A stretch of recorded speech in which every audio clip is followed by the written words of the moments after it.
بر اثر یک صدمه راه و نقلیاتی روزنامه‌نگار شناخته فرزانه مرادی آسیب دیده به بیمارخانه بستری گردیده بود. خبرنگاران تلویزیونی تنین با مقصد آگاهی از وضع سلامتی او آشنا گردیدند. فرزانه مرادی خبرنگاری منطقوی هفته‌نامه آیلا و تاجیکستان روز 31 مارس در ناحیه بابا جان غفورов زیر چرخ ماشین مانده بود. امروز باشد حالتش بهتر گردیده از شعبه احیا برآورده‌اند. فرزانه مرادی با صحبت به ما گفت آنجایی که خود زیر چرخ ماشین ماند چند ماه پیش از نبودن چراغک در آنجا نگرانی کرده گزارش نوشته است. او میگوید آنجا چندین نفر خوانندگان نیز زیر چرخ ماشین مانده معیوب شدند.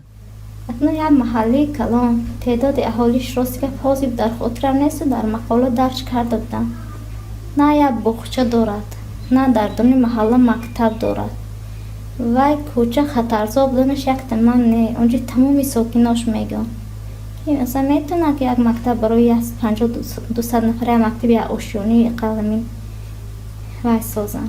خبرنگار میگوید با وجود آنکه چند مقاله نشر نمود اما از جانب حکومت غفورov هیچ جواب برنگشت. یک بار نوشتم در سامانه پرس تیجی چاپ کردیم، گازتی تاجیکستان بود چاپ کردیم. لااقل از جانب حکومت ناحیه غفورov مثال فرمان پرزیدنت است، فرمان 622 پرزیدنت که باید تمام موادهای تحلیلی تنقیدی و واکنش نشان دهد. از نشست‌های مطبوعاتی گذشتنش 3 سال واکنش نشان ندادیم.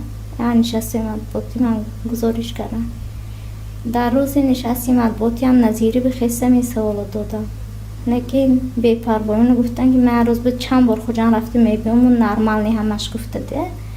بعد انتقال فرزانه به بیمارخانه شهر خوجند با استخوان‌های شکسته او گچ بستند. او میگوید ترس از آن دارد که کودکی در بطنش بوده در کدام حالت قرار دارد. با وجود آنکه دکتران حالت کودک را خوب ارزیابی کردند فرزانه نگران است. تا تبابت به آخر نرسد، تا تولد کرده دستم بنگیرم، من هیچ وقت دیگه دلپر نمیشم که این کودک من پر سالم باشه.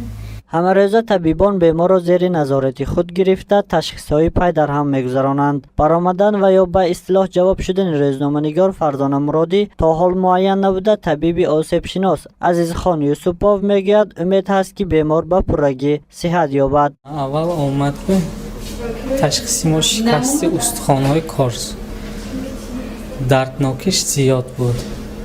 این پهلو گشتنشان دشوار بود. حاضر بیهوده میکردن، دردناکش کم شدگی. خبرنگار فرزانه مرادی با نوشتن مقاله های تحلیلی خود همچون روزنامه‌نگار سمت سیاسی و اجتماعی بین خوانندگان و همکاران جایگاهی خاص دارد.